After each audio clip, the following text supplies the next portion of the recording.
Hubungan istimewa. Jadi ini hubungan istimewa kalau dalam bahasa treaty biasanya apa kita bilangnya dalam bahasa teks treaty? Related party mungkin Pak. Ya, related parties atau affiliated parties. Tapi yang paling terkenal adalah related parties. Jadi ini macam-macam istilah yang dipakai. Ada hubungan istimewa, ada afiliasi, berrelasi, associated enterprises, grup usaha juga ada. Jadi ini terkait hubungan istimewa. Kenapa sih hubungan istimewa ini penting?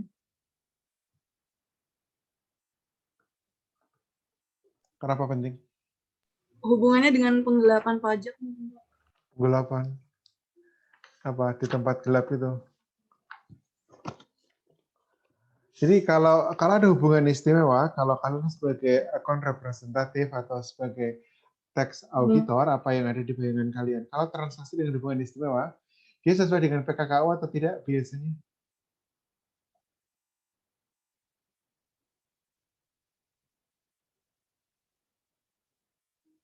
Tidak Pak. Tidak. Jadi kalau katakanlah ini kalian ini jual mobil, ada saudara kalian jual mobil ke kalian. Kalau masih saudara, kira-kira harganya dengan harga pasar atau di bawah harga pasar? Harga Di keluarga, bawah, Pak. Pak. Kalau perlu gratis. Tergantung, Pak. Iya, ya itulah kenapa hubungan istimewa penting. Karena harganya tidak sesuai dengan harga pasar atau harga yang wajar. Sesuai dengan PKKU, prinsip kelasiman dan kewajaran dan kelasiman usaha. Kalau gitu yang paling dirugikan siapa?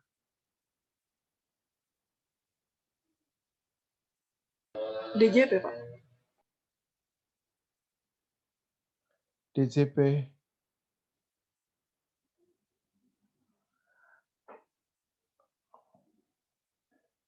Kenapa DJP rugi? Potensi pajak hilang Pak.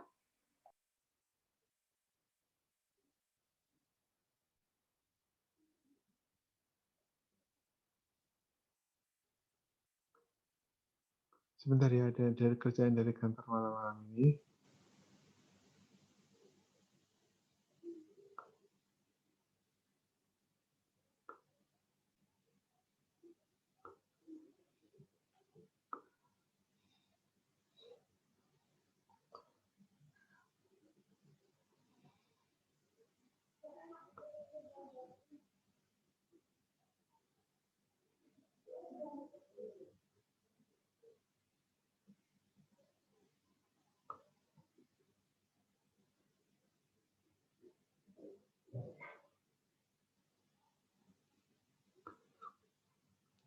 Jadi kalau harga transaksinya dia di bawah harga pasar, kalau penjualan kira-kira nanti pajak yang dibayar lebih rendah atau gimana?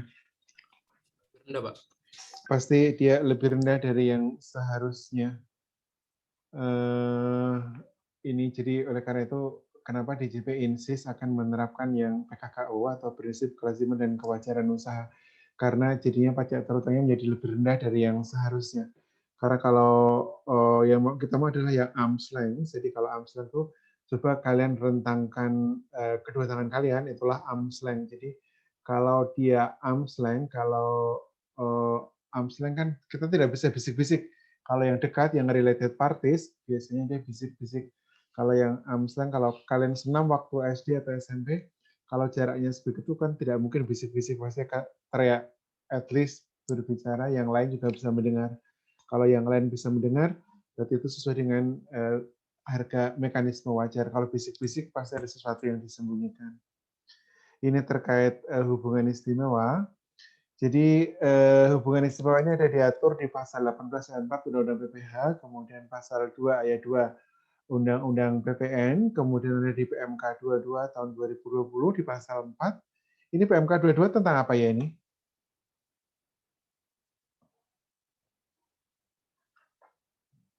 Jadi kalian nanti download ini PMK 22 tentang tata cara pelaksanaan kesepakatan harga transfer atau Advance Pricing Agreement. Jadi ini memang tentang PMK, tapi di pasal 4-nya dia mengatur ada hubungan istimewa. Dan di sini juga disebutkan untuk transaksi yang lain selain APA juga berlaku ini prinsip PKKU di pasal 23. Di pasal 23 disebutkan penerapan prinsip PKKU sampai dengan wajib dilakukan oleh wajib pajak dalam pelaksanaan hak dan pemenuhan kewajiban perpajakan terkait transaksi yang dipengaruhi hubungan istimewa. Ini kenapa saya raise isunya, karena ini banyak teman-teman dari konsultan yang protes ini kenapa prinsip sepenting ini dia nyempil di dalam peraturan PMK 22.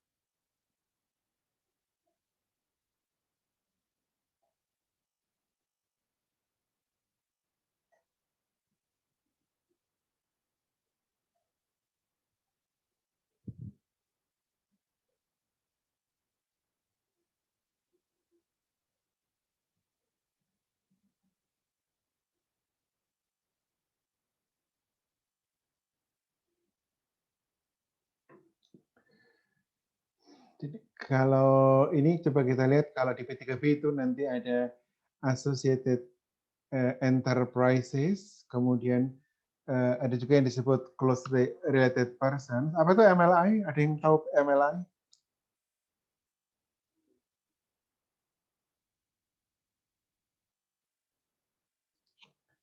Itu yang kayak apa ya Pak? Tax treaty tapi nanti meng-override seluruh negara gitu bukan ya Pak?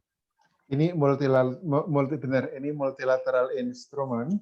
Jadi ini ketika kita ratifikasi MLI, jadi nanti P3B kita dengan beberapa negara langsung otomatis akan terrevisi. Jadi nanti ketika kalian kerja tidak bisa hanya melihat P3B, tapi dengan beberapa ratifikasi MLI ini P3B kita jadi berubah.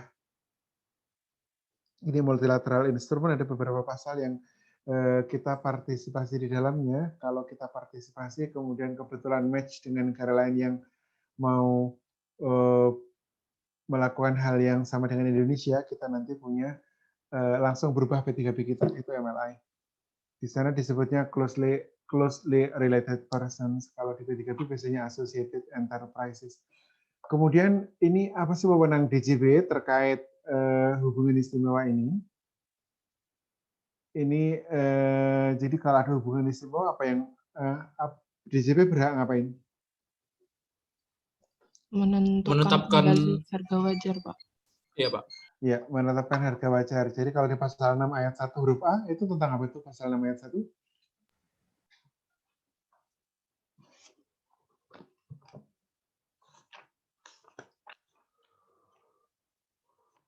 Tapi ini kalau malam ini nggak selesai, nggak apa-apa, nanti kita lanjutkan minggu depan.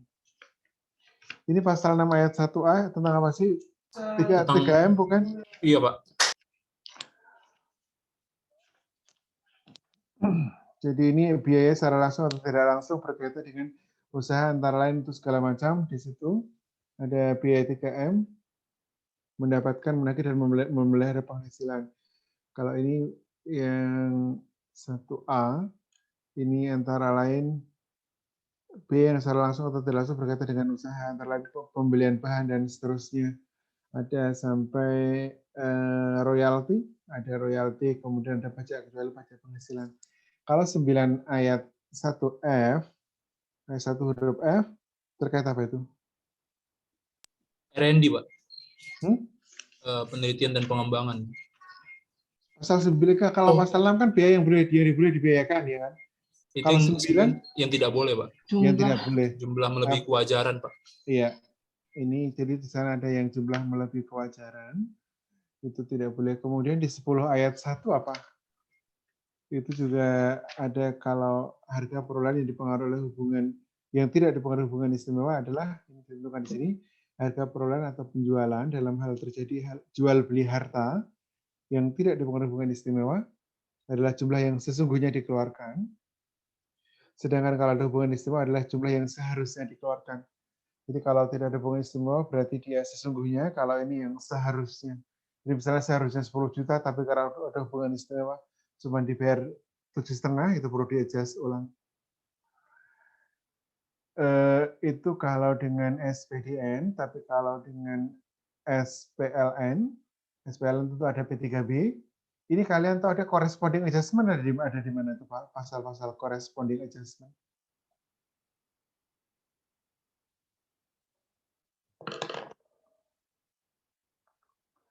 Kalian tadi sempat ngelihat ini nggak apa?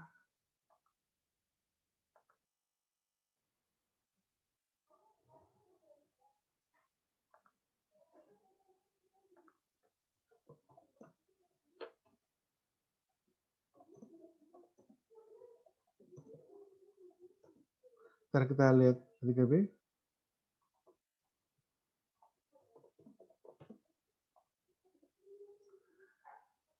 Ini kalian tadi lihat pajak Go ID nggak?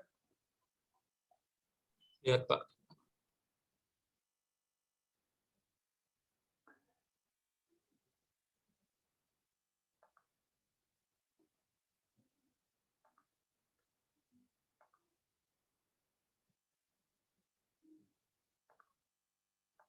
Sudah kelihatan belum ini pajak Go ID-nya?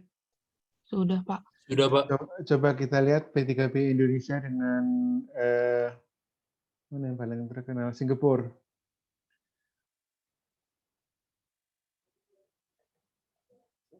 Ada di pasal berapa kira-kira yang related parties ada di pasal berapa? Biasanya dia di sekitar pasal 9. Jadi ini P3B-nya dibilang seperti ini. When an enterprise of a contracting state participate directly or indirectly in the management, control atau capital. Di sini ada nggak batasan berapa persen? Nggak ada ya, Pak. Tidak ada. Kemudian ini yang kedua, in either yang B, the same persons. Yang pertama itu company-nya, tapi yang kedua ini untuk apa nih? Untuk manajemennya. The same persons participate directly or indirectly in the management, control of capital of an enterprise of a contracting state and an enterprise of the other contracting state. Jadi kalau ini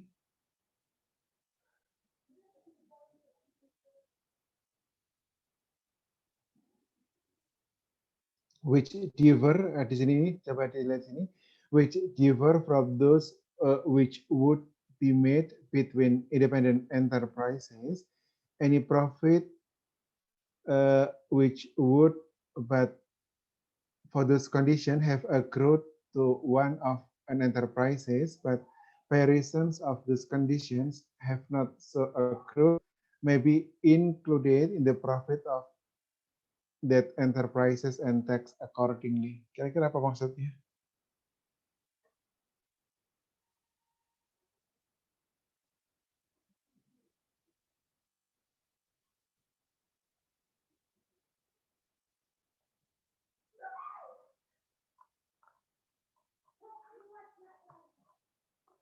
Mau ngelihat bahasa Indonesianya? Mau, Pak. Bahasa Indonesia tidak kalah membingungkan. Ini sudah kelihatan PTKP bahasa Indonesianya? Sudah, Pak. Sudah, Pak.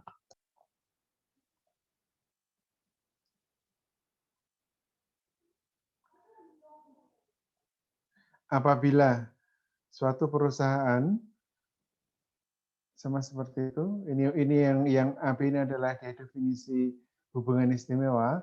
Jadi ketika ada hubungan istimewa, dia tentu akan melakukan sesuatu yang berbeda dengan yang independen ini kan.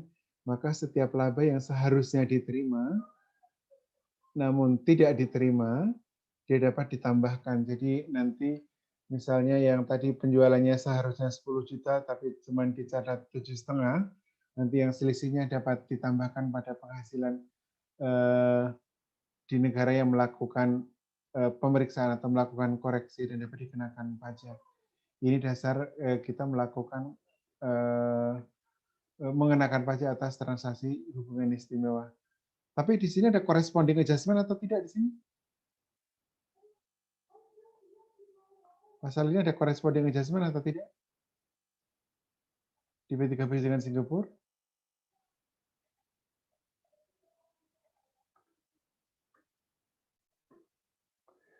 Jadi tidak semua P3P punya corresponding adjustment. Apa sih yang dimaksud dengan corresponding adjustment?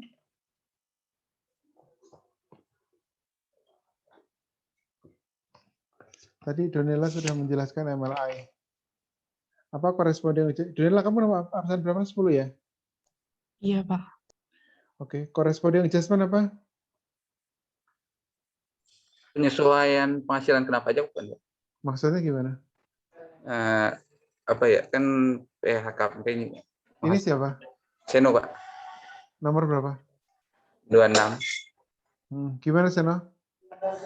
Karena ada transfer pricing kan jadinya penghasilan kena pajak antara antara kedua negara itu bisa berubah, Pak. Jadi ada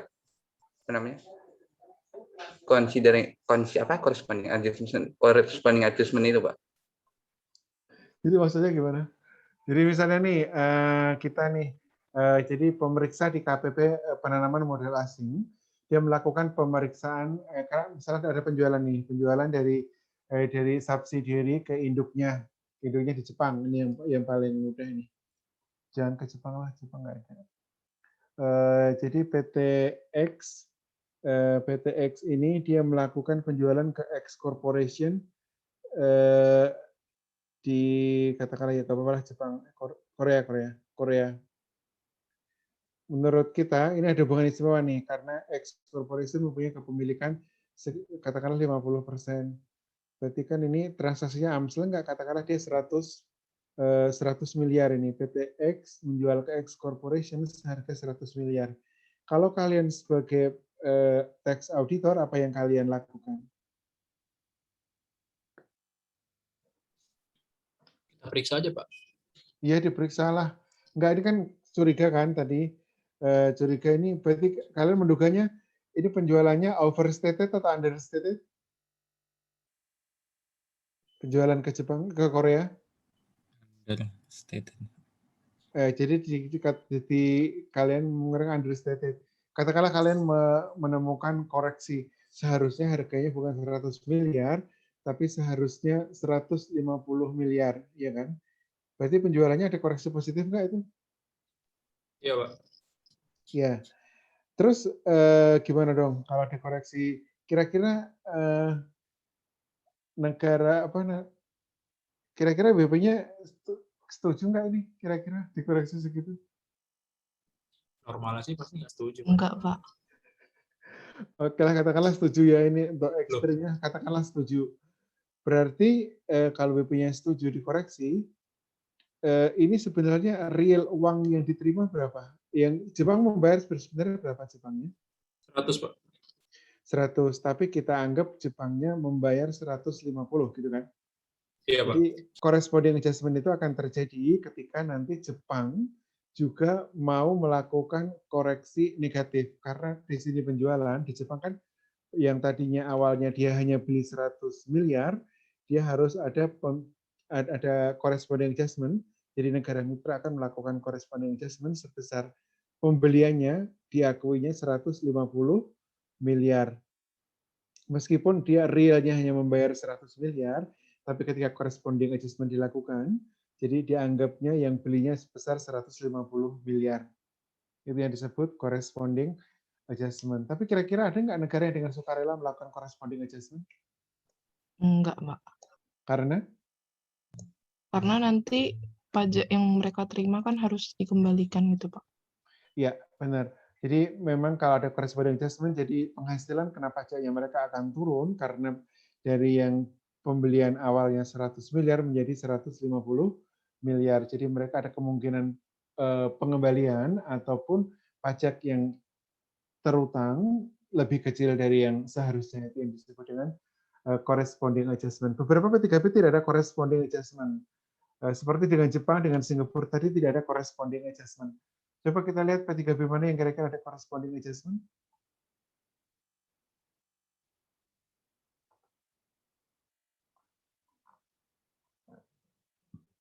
Coba kita lihat Australia, apakah ada corresponding adjustment?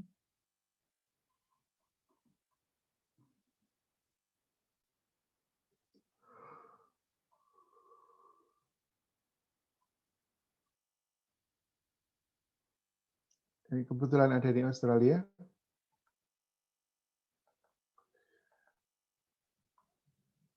Jadi yang tadi kan ini Associated Enterprises P3P Indonesia dengan Australia. Jadi ini yang dasar kita mengoreksi, Indonesia bisa melakukan koreksi, may be included in the profit and of their enterprises and tax accordingly. Tetapi di sini ada kata-kata ini corresponding adjustment, coba dilihat di mana.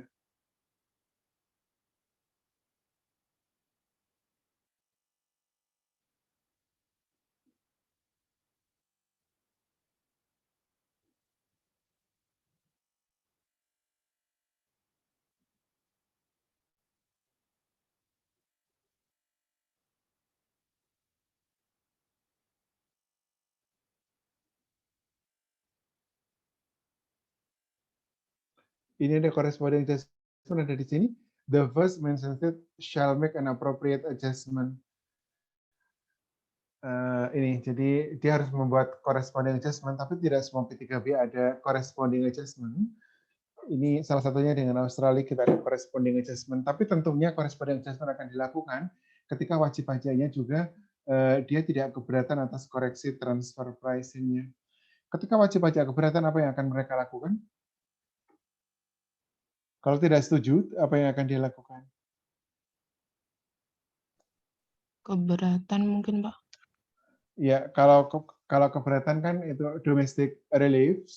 Ya, kalau keberatan ditolak akan ngapain?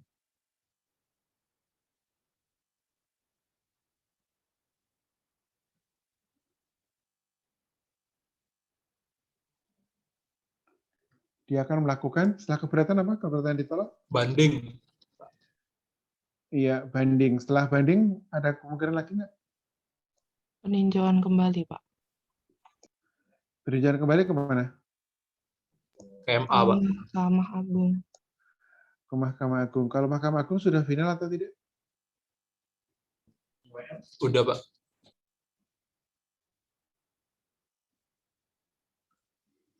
Jadi terus kalau misalnya ini tidak ada corresponding adjustment, selain melalui domestik tadi, melalui mekanisme domestik, keberatan banding atau PK, kita bisa ada mekanisme apa lagi yang kalau menggunakan tax treaty?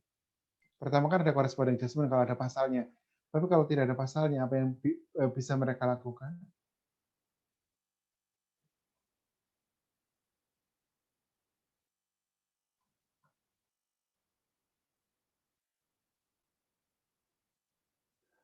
Yang mereka tuh maksudnya, Pak?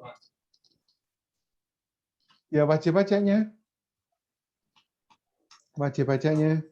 Kan ini kalau tidak dilakukan corresponding adjustment, apa akibatnya ini?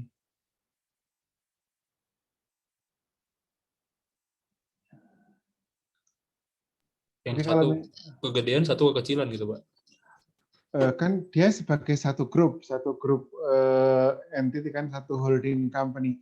Jadi kira-kira gimana kalau tidak dilakukan corresponding adjustment, ada double taxation atau tidak? Iya, Pak.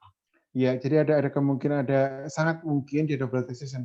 Di Indonesia penghasilan kena pajaknya penghasilan kena pajaknya bertambah, pajak terutangnya bertambah. Tapi sementara di Jepang dia juga akan membayar jumlah yang sama kalau tidak dilakukan corresponding adjustment. Jadi membayar pajaknya terlalu banyak sebagai suatu secara sebagai holding company, dia akan sebagai suatu entitas dia akan membayar lebih dari yang seharusnya. Kecuali kalau di Indonesia pajaknya dinaikin, kemudian di Jepangnya akan dikurangi meskipun tidak seproporsional karena rate pajaknya berbeda antara Indonesia dengan Jepang. Jadi ada kemungkinan double taxation ketika tidak dilakukan corresponding adjustment. Tapi ada beberapa P3P yang tidak ada corresponding adjustment. Dia itu harus ada seperti ini kalau corresponding adjustment. Coba kita lihat P3P Indonesia dengan Jepang.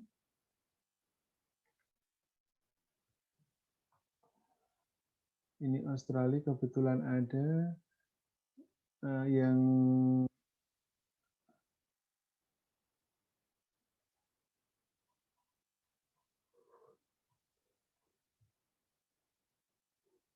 ini tidak ada corresponding adjustment antara P3B Indonesia dengan Jepang.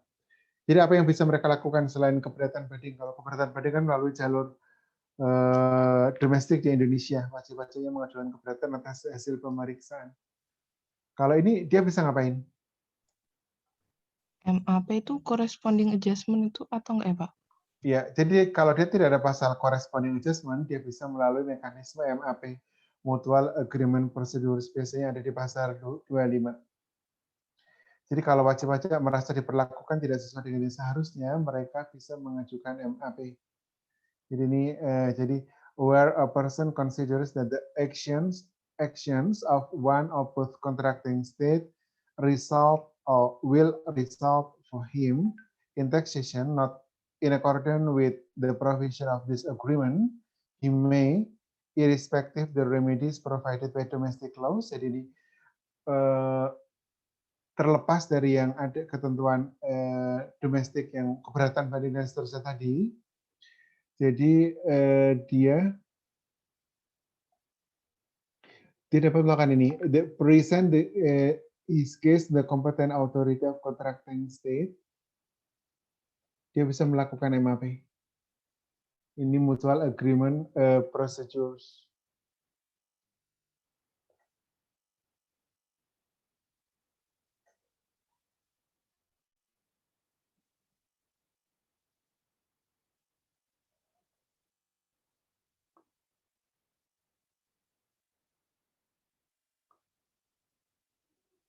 Jadi mutual agreement procedure ini sebenarnya perundingan antara Indonesia dengan competent authority negara mitra untuk membahas suatu kasus misalnya dikoreksi TP. Jadi nanti kita dibicarakan kira-kira poin-poin mana yang disetujui atau tidak.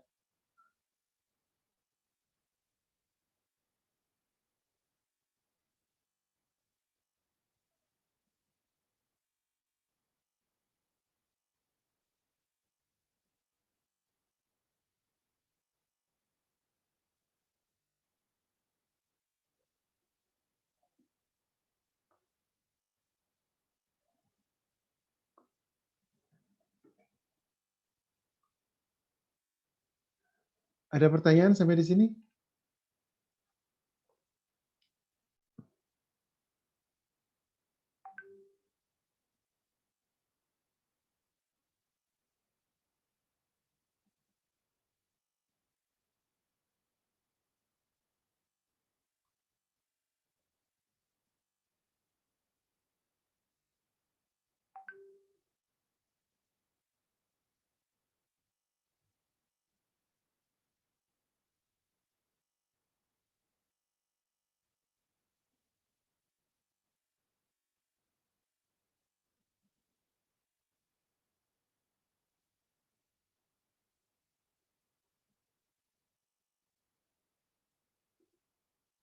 Gimana? Nanya nggak?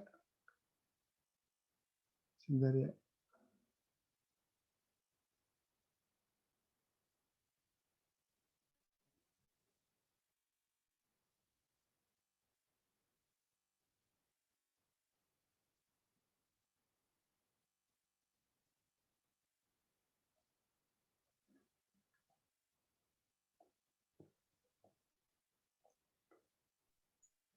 Ini sudah kelihatan belum? Udah ke slide lagi belum ini? Belum, Pak. Oh iya, pause. Sorry.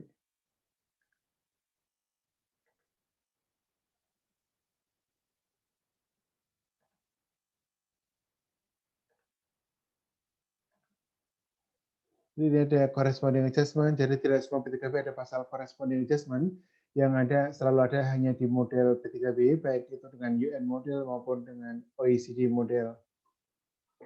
Jadi ini dasar untuk melakukan koreksi memang ada di pasal Associated Enterprises atau Affiliated Enterprises yang di P3B tadi. Kemudian kalau di MLI dengan closely related persons. Coba kita lihat definisi hubungan istimewa, ini ada diatur di pasal 18 ayat 4 Undang-Undang PPH.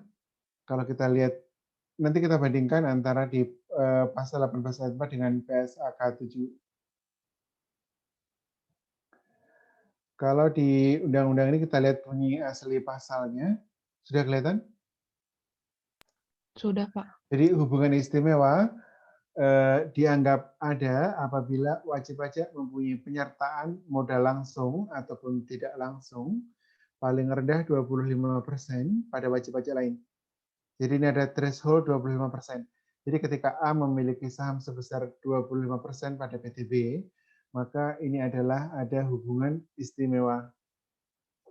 Kemudian yang jenis kedua adalah hubungan antara wajib pajak dengan penyertaan paling rendah 25% pada dua wajib pajak atau lebih, atau hubungan di antara dua wajib pajak atau lebih yang disebut terakhir. Ini kira-kira maksudnya apa?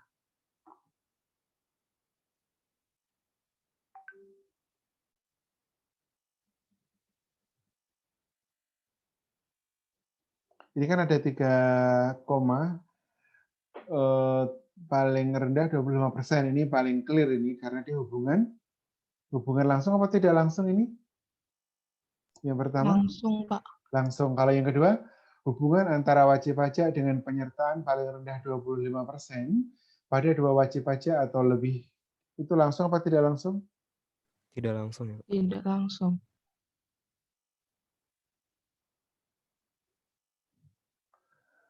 Yang berikutnya hubungan di antara dua wajib pajak atau lebih yang disebut terakhir. Jadi kalau kalian bingung membaca gini, kalian kemana? Penjelasan, Pak. Ya, jadi coba kita lihat di penjelasan.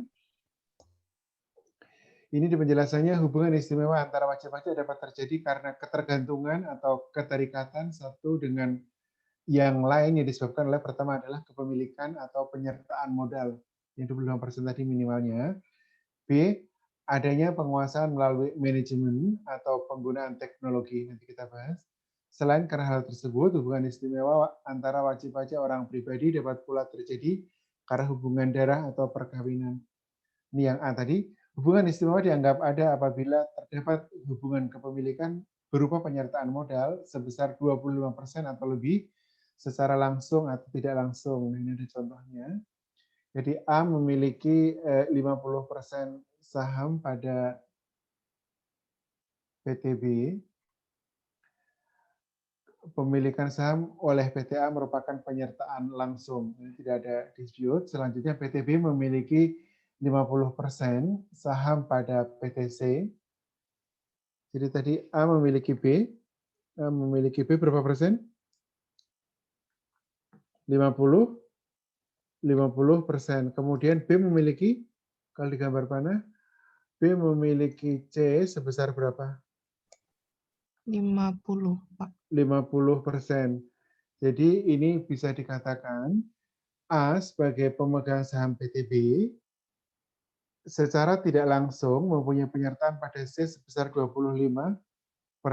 Jadi dapat dari mana 25%? Dari A ke C ini? 50% kali 50%, Pak. Yes. Jadi itu jadi seperti itu. Tadi A itu dibilangnya A sebagai pemegang saham B secara tidak langsung mempunyai penyertaan pada C sebesar 25%. Kalau yang mempunyai penyertaan langsung ke PTC siapa? PTB. IB, Ya, Pak. PTB. Kemudian berikutnya dalam jadi ini antara A, B, dan C dianggap terdapat hubungan istimewa. Jadi kalau ada transaksi di antara mereka, ini termasuk affiliated transactions. Kemudian apabila PTA juga memiliki 25% pada PTD, dia mempunyai 25%. Langsung apa tidak langsung ini?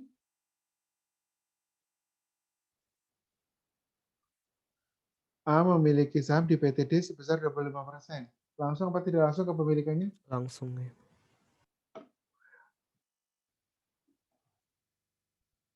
Ini langsung juga yang antar ke AGD. Jadi ketika ada hubungan istimewa ini, jadi semuanya ini terafiliasi jadi antara A, B, C, dan D.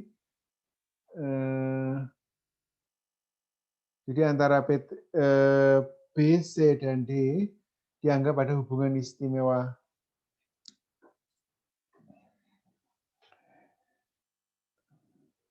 Tapi kalau kalian nanti sebagai sudah di lapangan, Kira-kira mudah nggak mengidentifikasi hubungan istimewa? Enggak, Pak. Karena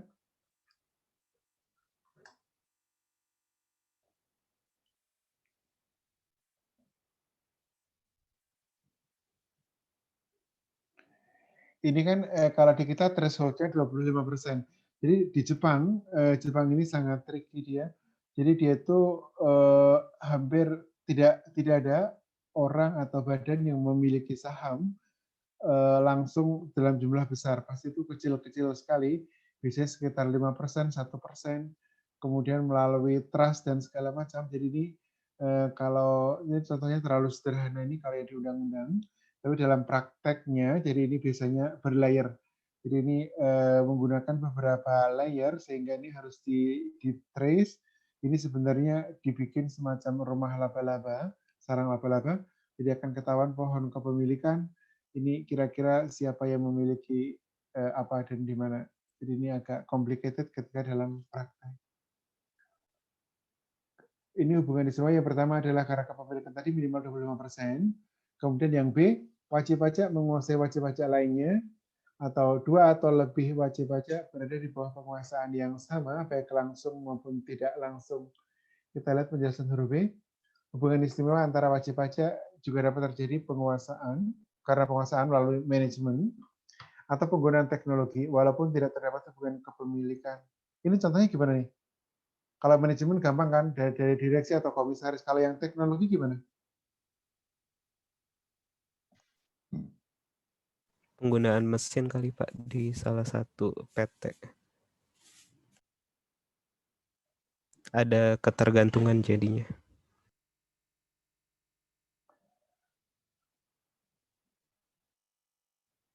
Penggunaan mesin. Ya, sewa mesin maksudnya.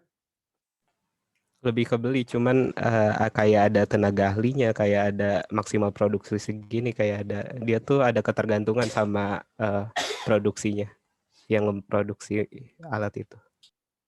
Oke. Kemudian berikutnya di penjelasan huruf B, jadi ini kalian harus familiar ini dengan undang-undang PPh ini. Hubungan istimewa dianggap ada apabila satu atau lebih perusahaan berada di bawah penguasaan yang sama, ini sama-sama manajemen tadi. Juga demikian juga hubungan di antara beberapa perusahaan yang berada di bawah penguasaan yang sama. Jadi misalnya ini Mr. X dia menguasai PT A dan PT B, yang antara B dan A ini juga dianggap ada hubungan istimewa. Kemudian yang berikutnya hubungan istimewa itu akan timbul ketika terdapat hubungan keluarga baik sedarah maupun semenda dalam garis keturunan lurus dan atau ke samping 1 derajat. Apa bedanya sedarah dan semenda? Semenda akibat perkawinan ya Pak. Kalau sedarah? Keturunan langsung, Pak. Ini keluarga, jadi dibaca ini terdapat hubungan keluarga baik sedarah dalam garis keturunan lurus dan atau ke samping 1 derajat. Ini juga ada di ininya dijelaskan secara detail. Hubungan sedarah dalam garis keturunan lurus 1 derajat adalah ayah, ibu, dan anak. Ini keluarga sedarah dalam garis keturunan lurus adalah ayah, ibu, anak. Sedangkan hubungan keluarga sedarah dalam garis keturunan samping adalah saudara. Jadi maksud dengan keluarga semenda adalah garis keturunan lurus 1 derajat adalah mertua dan anak tiri. Kemudian hubungan keluarga semenda dalam garis keturunan ke samping adalah ipar. Kalau apa namanya? Kalau saudara angkat gimana kira-kira?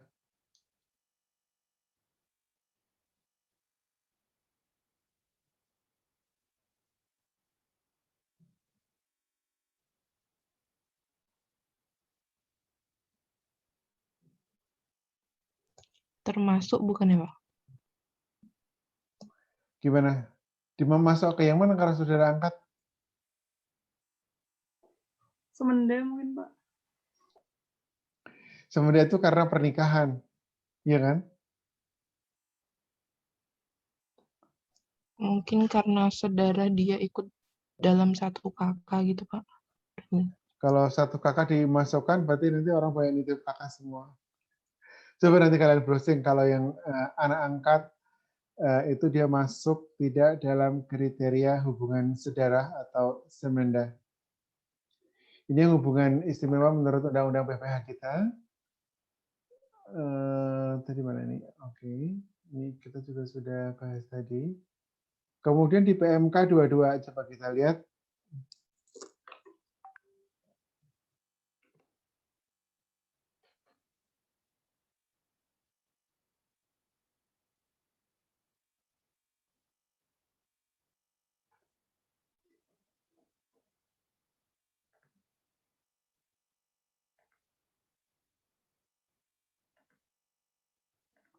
Di pasal berapa di PMK 22? Pasal 4. Sudah kelihatan, Bang? Sudah, Pak. Nah, ini di pasal 4 ini hubungan istimewa merupakan keadaan ketergantungan atau keterikatan. Ini berbeda nggak dengan yang di Undang-Undang PPH tadi? 18 ayat 4 berbeda apa tidak? Enggak, Pak. Kenapa tidak? 18 ayat 4 tadi apa dibilangnya? Hubungan istimewa adalah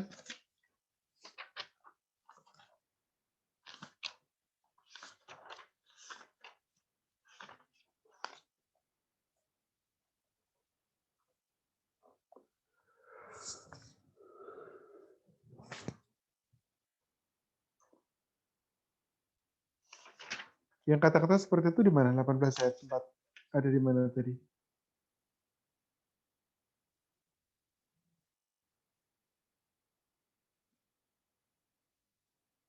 Ini kata-kata yang persis dengan ini ada di mana? Hubungan istimewa sebagaimana merupakan keadaan ketergantungan atau keterikatan suatu pihak dengan pihak lainnya yang disebabkan oleh. Ada di mana itu?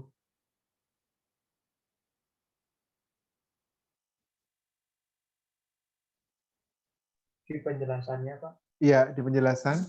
Ada di penjelasan, itu jadi ini penjelasan diangkat menjadi pasal di PMK. Di penjelasan Undang-Undang PPH ini sama persis sebenarnya. Hubungan istimewa sebagaimana dimaksud pasal 3 ayat 3 merupakan keadaan ketergantungan atau keterikatan satu pihak dengan pihak lainnya yang disebabkan oleh kepemilikan atau penyertaan modal, kemudian penguasaan, kemudian yang berikutnya adalah hubungan keluarga saudara atau semenda. Kemudian yang berbeda dengan undang-undang adalah di sini di ayat 2-nya ini lebih detail. Apa yang dimaksud dengan keadaan ketergantungan? Keadaan dan ketergantungan atau keterikatan satu pihak dengan pihak lainnya merupakan keadaan satu pihak atau lebih ini mengendalikan pihak lain atau tidak berdiri bebas di dalam menjalankan usaha atau kegiatan.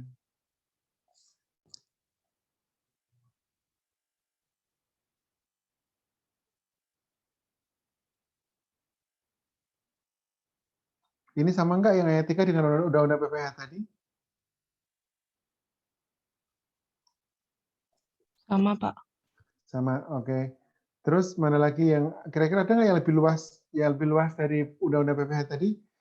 Selain ayat ini kan ayat 2 tadi Karen belum ada, kemudian diperluas di sini.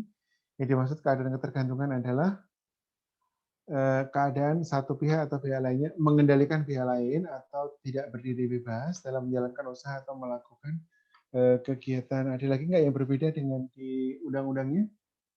Ini yang ayat 3 sama. Yang ayat 4 gimana?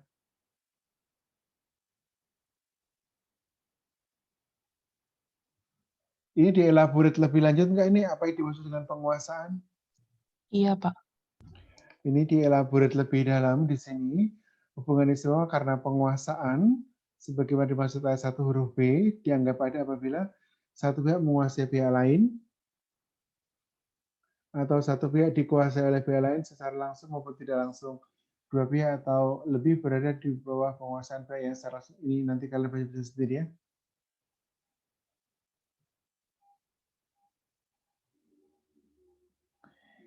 Ini ada keputusan manajerial atau operasional.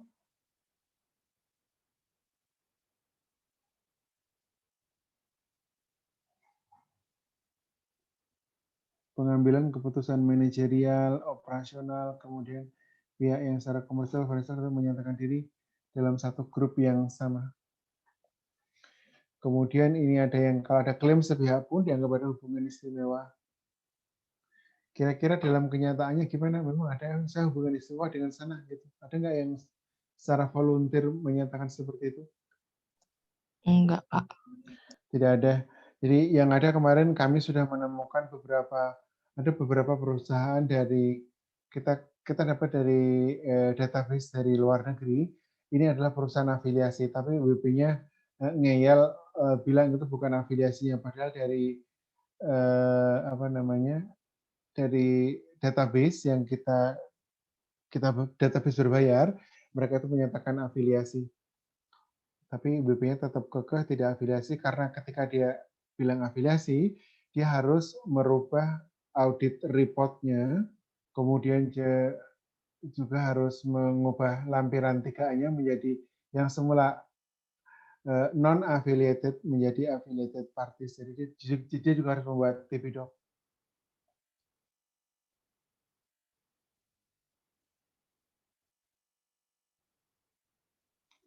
Jadi ini yang dielaborate lebih lanjut oleh PMK 22 adalah penguasaan. Penguasaan ini yang didefinisikan lebih luas dibandingkan yang ada di undang-undang.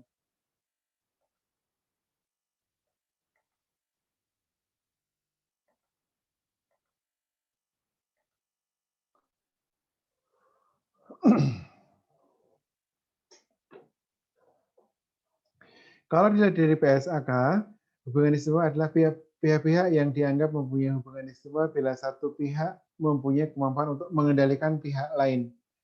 Kemudian mempunyai pengaruh yang signifikan atas pihak lain dalam mengambil keputusan keuangan dan operasional. Ada nggak tadi yang diambil dari PMK 22? Yang kata-kata operasional dan manajerial tadi? Kalau ini keuangan dan operasional.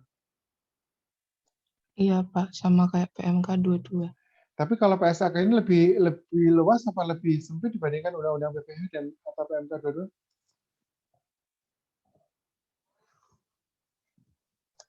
Lebih sempit ya, Pak. Yang lain?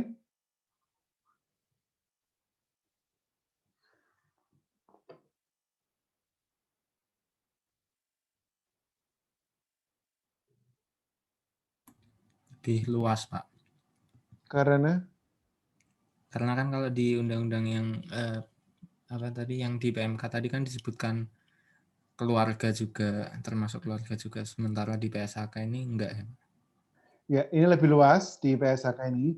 Jadi tanpa kepemilikan, tanpa apapun gitu kan, tanpa penguasaan manajemen dan seterusnya tadi, dia bisa ada hubungan istimewa sepanjang dia satu pihak mempunyai kemampuan untuk mengendalikan pihak lainnya.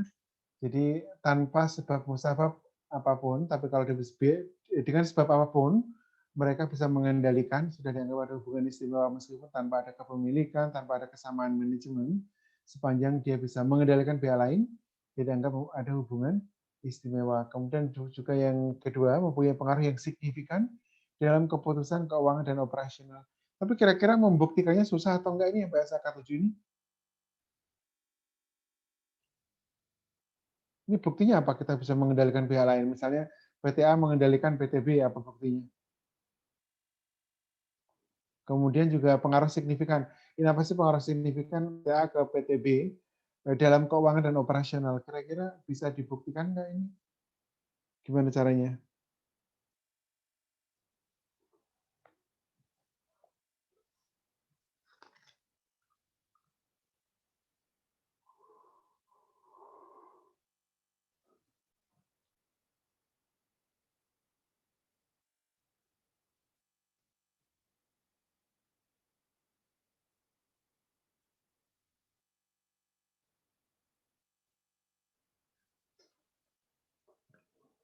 Kok di wawancara kalian masih ada apa ghosting ini? Masih, Pak, tapi nggak tahu jawabannya. Kalau pertanyaan seperti itu kan jawabannya susah, ya kan? Jadi ini sebenarnya undang-undang PPh ini lebih mudah pembuktiannya karena ada yang real. Tadi kan ada kepemilikan, ada penguasaan. Ini biasanya ini dari sisi direksi atau kesamaan komisaris atau kesamaan senior manajemen. Tapi kalau yang accounting ini dari PSAK ini kan dia seperti mengawang-awang, tapi lebih general memang, tapi membuktikannya lebih susah.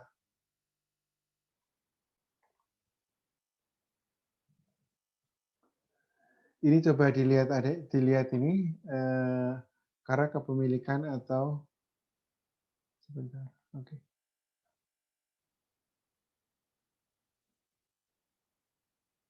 Ini A mempunyai kepemilikan langsung dengan ini antara A, B, C, D, hubungan istimewa atau tidak? Iya, Pak. Yang pertama, A memiliki kepemilikan langsung pada PT, PTB B, berapa C, D. persen? 50, C-nya 100% malah, D-nya 50. Apakah A memiliki kepemilikan tidak langsung terhadap PTE? Iya, Pak. Berapa persen? 50. Pak. Ya, kalau dengan F, ada nggak pemilikan tidak langsung? Ada, Pak. Berapa? 25. 25%. Oke. Kemudian A dengan PTG, berapa persen? 25. 25%. Kemudian A dengan PT dengan X ada nggak?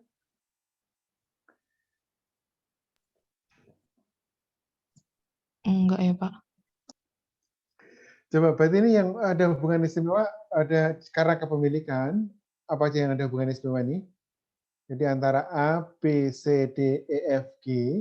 Jadi semuanya mempunyai hubungan istimewa karena dia dikendalikan oleh siapa nih kalau gini? Pengendalinya siapa sih sebenarnya? PTA atau yang apa?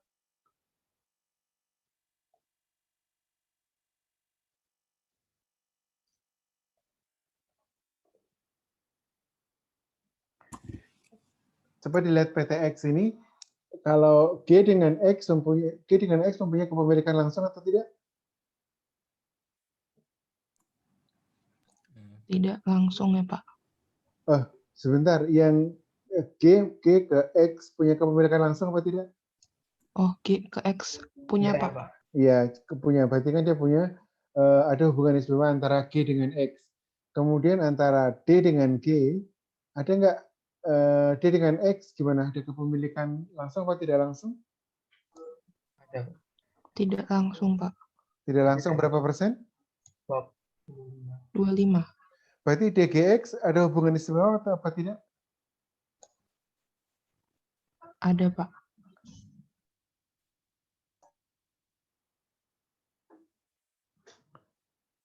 Ya, kalau begini, jadi antara nanti tinggal mana yang diperiksa, gitu kan? Yang diperiksa bagaimana, kemudian harus kita pilah-pilah dulu. Ini kira-kira jadi kalau yang diperiksa PTG, kemudian PTG-nya ini menjual ke PTX, tentu ada hubungan istimewa. Kalau yang diperiksa PTD, kemudian transaksinya dengan mana dulu nih? Transaksinya dengan X, masih ada nggak hubungan istimewa?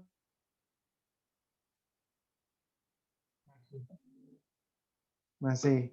Jadi kalau misalnya nanti ini katakanlah dia kalau A dengan A tidak langsung ke X-nya berapa persen itu? Cuma berapa persen? A ke X secara tidak langsung berapa persen? 12,5. 12,5%.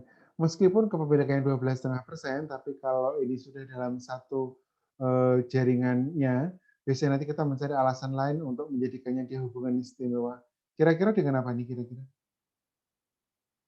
Selain dengan kepemilikan, kita bisa apa lagi tadi? Manajemen, Pak. Jadi kalau dari sisi kepemilikan mungkin ini tidak ada hubungan istimewa antara A dengan X, tapi jangan salah ini antara D dengan X ada secara tidak langsung hubungan istimewa, G dengan X malah dia punya hubungan langsung, tapi tergantung nanti kalau yang ditanya A memang dia cuma 12,5%. Tapi bisa jadi nanti bisa masuk dengan cara yang lainnya. Ini coba kita lihat case berikutnya.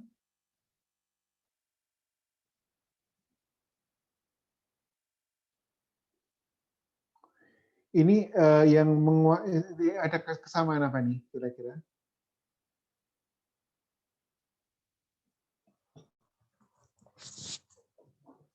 Ini PT Babel memiliki saham di PT Wusang 80% dan PT Geumga 10%.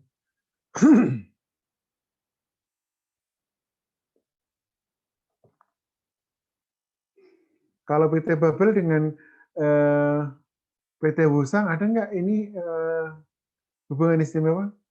Ada, Pak. Ada, Pak. Ada, karena kepemilikannya Lebih dari 25. lebih dari 25. Kemudian kalau yang PT Babel ke PT Geongga, ada nggak? Ada, Pak. Penguasaan. Nggak, Itu kalau kan, dari kepemilikan dulu. oh, kepemilikan enggak? Kepemilikan nggak. Kemudian ini kalau penguasaan, ini ada nggak? Penguasaan ada.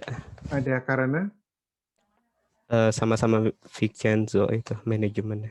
Direktur sama komisaris. tapi yang sana menjadi direksi, yang sini menjadi komisaris gimana?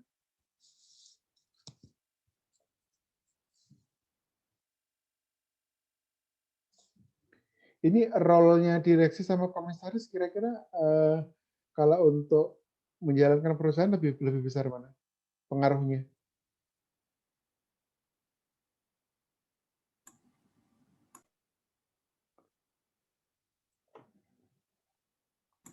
Komisaris ya, Pak. Kenapa komisaris? Soalnya dia kan kalau nggak salah tugasnya buat mengawasi direktur, Pak. Kalau di undang-undang KUP kita, siapa sih yang disebut dengan pengurus?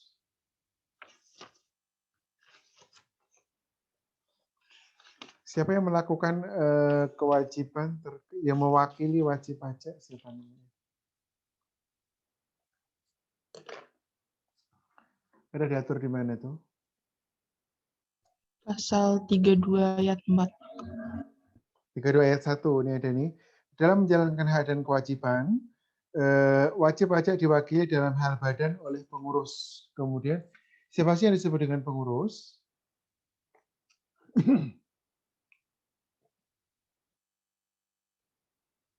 Ada nggak didefinisikan? Di ayat 4 itu, Pak. Di ayat 4, tapi kan dibilangnya gini, termasuk dalam pengertian pengurus, bukan. Yang dimaksud dengan pengurus adalah, gitu kan? Termasuk pengurus adalah ini orang yang nyata-nyata mempunyai wewenang ikut menentukan kebijakan dan atau mengambil keputusan dalam menjalankan perusahaan.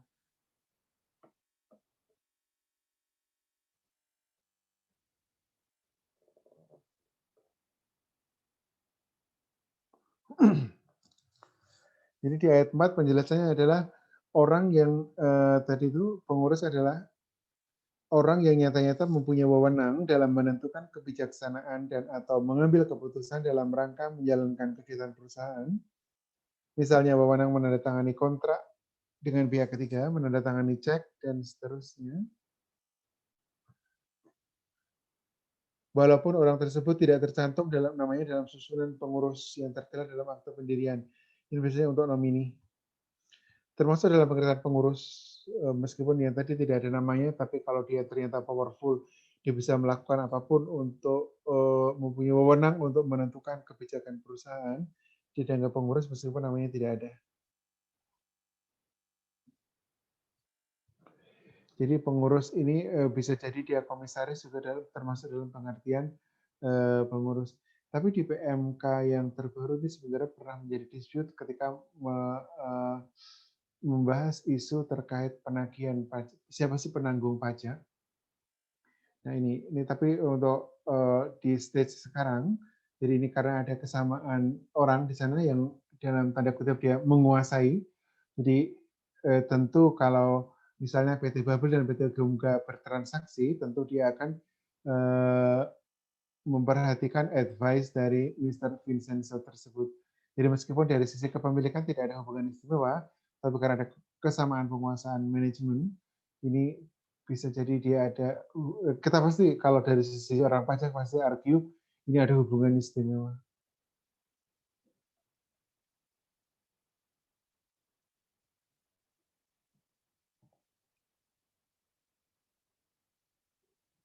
Coba dilihat kalau yang ini gimana?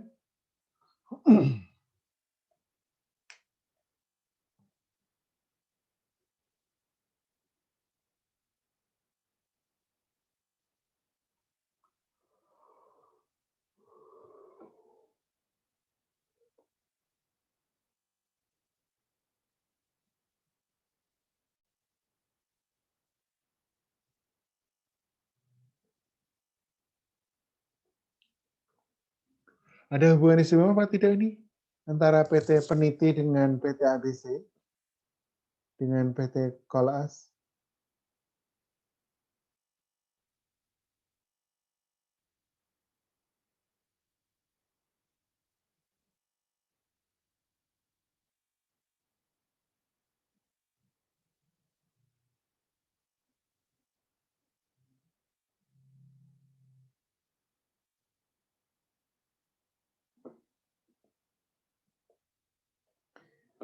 Ini kalau kalian lihat kepemilikan berapa persen ini?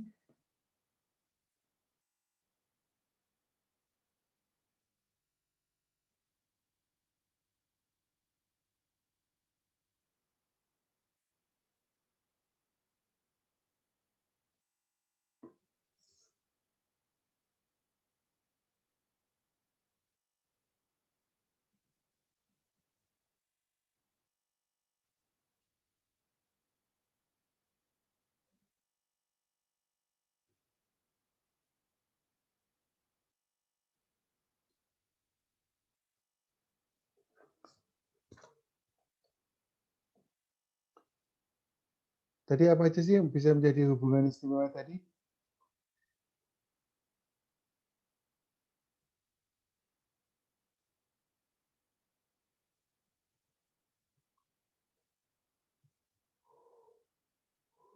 Jadi gimana nih? Ada hubungan istimewa atau tidak?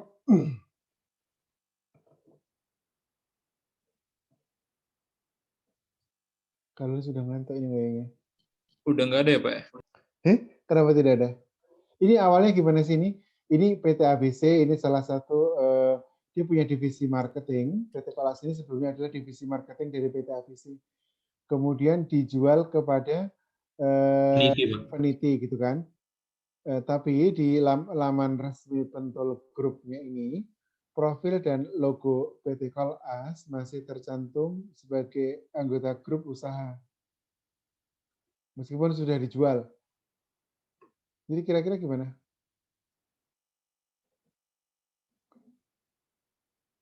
Ada kayaknya ya, Pak. Kok ada? Ada kenapa kok bisa ada? Masih menguasai. Ini yang paling atas itu menunjukkan apa itu yang peniti dengan habis itu? Ada apa? Penyertaan saham atau apa? Iya, kayaknya saham. Penyertaan saham apa penjualan malah? Itu bukannya penjualannya PT Kolas ya Pak? Iya kan? Ngejual saham PT Kolas Pak. Sahamnya dijual. Dia beli. Iya Pak. Sahamnya PT Kolas dijual oleh PT ABC ke peniti. Harganya 10 miliar gitu kan? Iya Pak. Kalau sudah dijual ini, kira-kira ada nggak hubungan istimewa? Hanya karena profil dan logo Kolas masih tercantum sebagai anggota grup usaha? Kalau ikut ketentuan gitu udah enggak sih Pak, karena kan di ketentuan kita nggak ada diatur mau dia masih nyantumin logonya atau apanya. Yang penting kan ada penguasaan yang tadi udah disebut Pak. Ini yang salah siapa nih BP-nya nih? Bentol kagak update Pak lamannya Pak. Iya, dia suruh update lah. Ini kalau langsung ketahuan diperiksa langsung update ya kan? Oh ini gara-gara ini langsung diupdate biar tidak ada hubungan istimewa lagi ya kan? Iya Pak.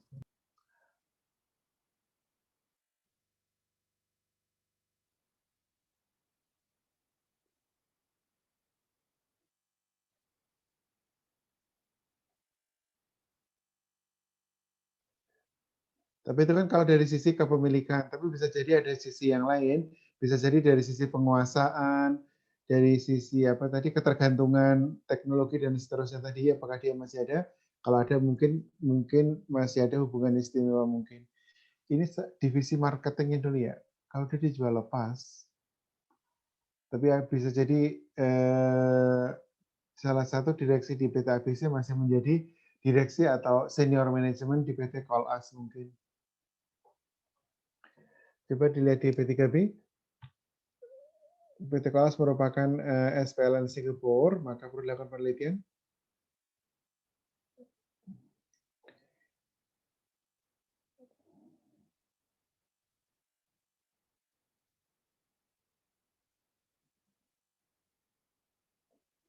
Ya, dia harus menunjukkan ini ada orang yang sama yang menguasai di luar kepemilikan saham tersebut atau tidak.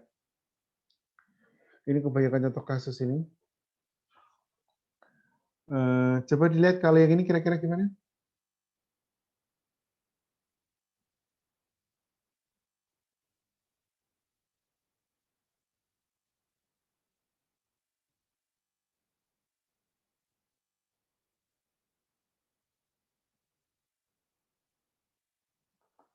Ini yang bertransaksi siapa nih? PTA PTB ya Pak, penjualan barang. PTA dan PTB. PTA dimiliki oleh siapa nih? AAG, Pak. AAG. Kemudian yang PTB? B Corp. B Corporation. Oke. Kemudian antara AAG dengan B Corporation ada apa nih kira-kira? Ada framework agreement, Pak. Maksudnya gimana?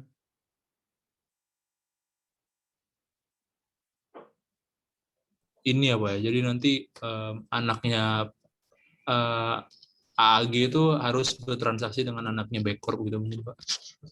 Iya. Oke, kalau kalian sebagai ini mengkritisi ini nih, mengkritisi ini contohnya agak kurang bermutu ini. Kenapa tidak kurang bermutu?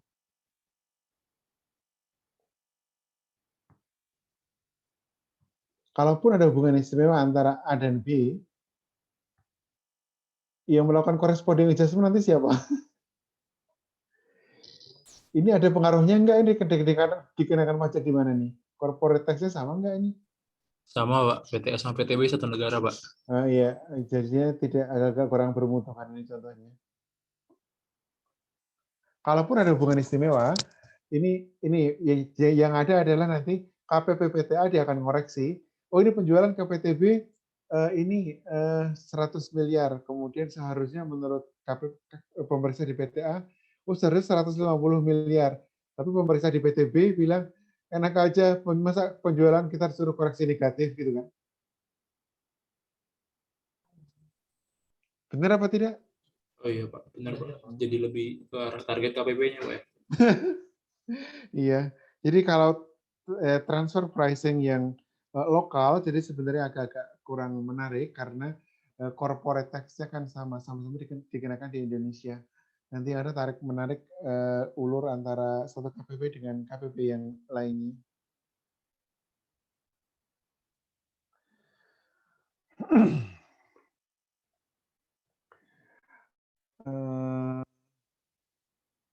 Ini Seritek ini kayaknya pernah keluar di tahun lalu. Coba kita lihat ini hubungan afiliasi di sini.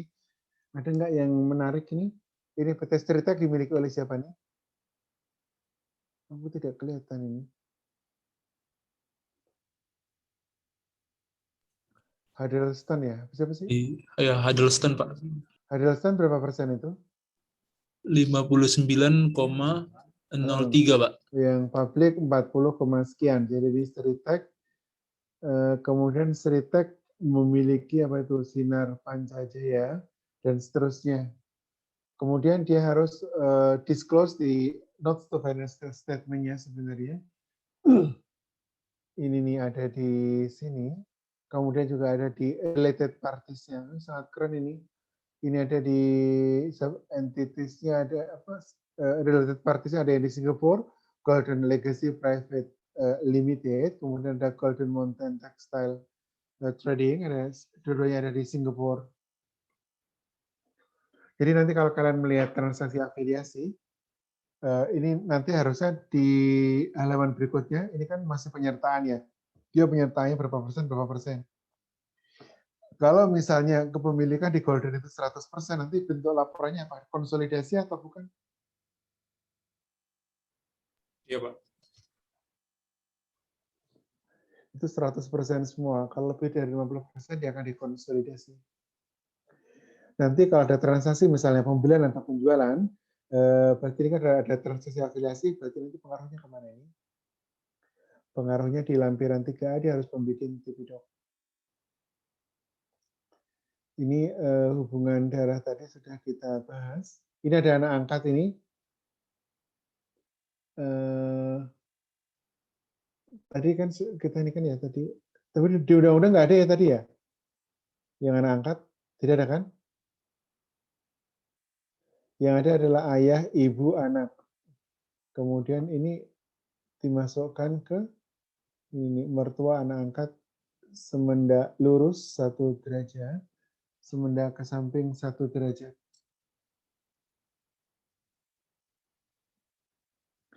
Jadi ketika memang transaksinya afiliasi, pengaruhnya ke pasal 18 ayat 3, jadi ketika transaksinya ada transaksi, ketika ada hubungan istimewa, jadi transaksinya dianggap tidak arm's length. Kalau tidak arm's length berarti ini ada kewenangan yang diberikan oleh undang-undang ke Direktur Jenderal Pajak untuk menentukan kembali besarnya penghasilan dan pengurang, serta menentukan utang sebagai modal untuk menghitung besarnya penghasilan kena pajak. Maksudnya gimana tuh yang pertama itu? Menentukan kembali besarnya penghasilan. Transaksinya apa ini kalau gitu biasanya kira-kira?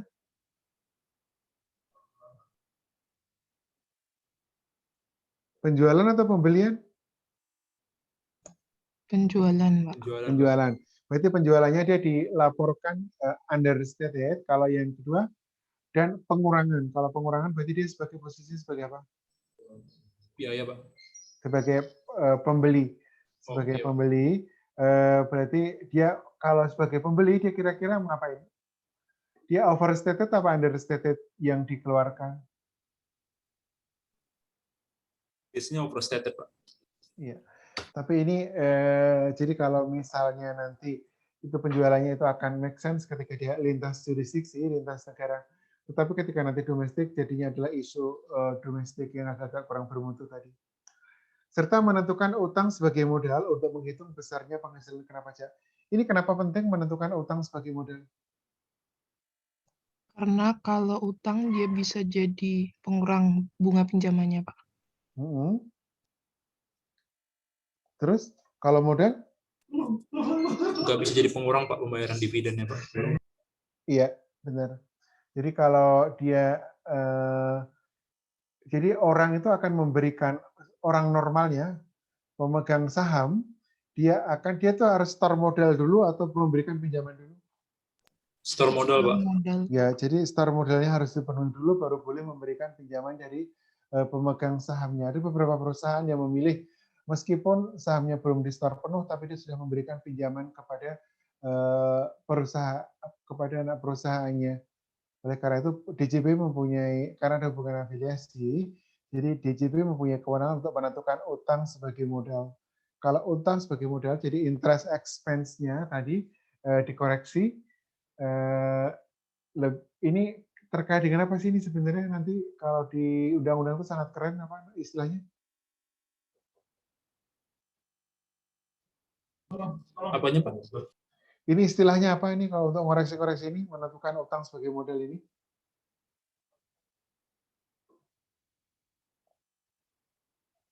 DER bukan?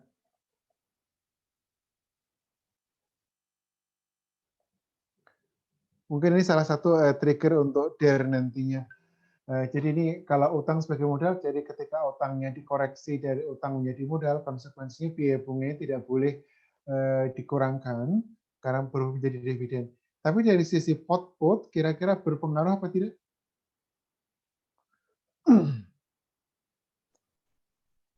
Enggak ya, Pak. Karena kalau pot di Michael, kamu nggak ingetin aku nutup ini apa absen? Baru mau diingetin, Pak. Sebentar ya, aku tutup dulu.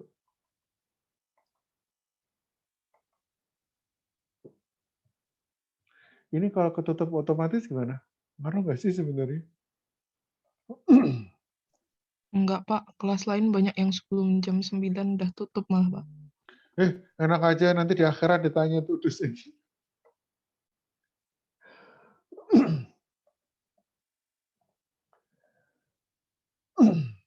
Sampai tadi nanti kita lanjutkan sampai di mana tadi ya? Ini ya. Oke. Jadi karena ada hubungan istimewa, jadi DJP punya wewenang untuk menentukan kembali besar penghasilan dan pengurang, serta menentukan utang sebagai modal untuk menghitung penghasilan kena pajak. sesuai dengan kewajaran dan kelaziman usaha yang tidak diperhubungkan semua. Ini metode-metode TP. Ini perbandingan antara ini apa nih kalau bahasa Indonesianya, bahasa Inggrisnya nih. Dengan ini metode-metode TP-nya, perbandingan harga antara PP yang independen namanya. CUP atau bukan? Coba dilihat di penjelasan. Penjelasan pasal 18 ayat 3 Undang-Undang PPH. Kalau kalian belajar PPN sama PPH lebih suka mana? Jangan bilang tidak suka ya. Baru mau jawab itu, Pak.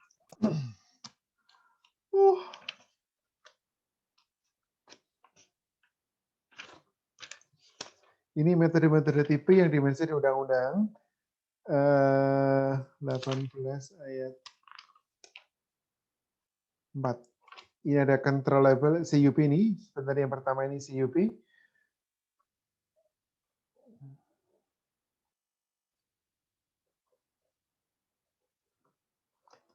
Ini di penjelasan 18 ayat 3, di situ dijelaskan biaya digunakan adalah perbandingan antara harga biaya yang independen atau comparable uncontrolled price method, kemudian metode harga penjualan kembali atau resale price, kemudian yang ketiga metode biaya plus atau cost plus method, kemudian metode lainnya seperti metode pembagian laba atau profit split, yang paling terkenal adalah ini TNMM, Transactional Net Margin Method. Nanti dibaca di penjelasan tersebut. Ini tadi sudah kita bahas, bunga yang dibayarkan sesuai dengan utang yang dianggap sebagai penyertaan modal tidak diperbolehkan untuk dikurangkan, tapi dividennya tetap dikenai pajak.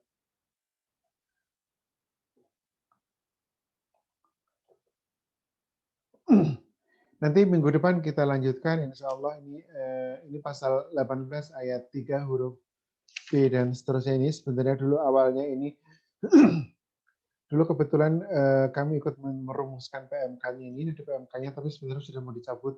Ini awalnya ini dari case diangkat menjadi pasal, jadi agak-agak susah diaplikasikan. Jadi kalau case diangkat jadi pasal, jadinya text planner-nya sudah membaca. Jadi ini pasal-pasal 3B, 3C ini hampir tidak pernah dipakai. Nanti kita ini ingetin ya nanti ya sampai di mana ini hari ini kita 18 ayat 3B ya. Minggu depan mulai 18 ayat 3B. Oke, terima kasih. Sampai bertemu lagi minggu depan. Di Jawa Tengah kasusnya udah turun belum ya? Dunela udah turun belum kasusnya?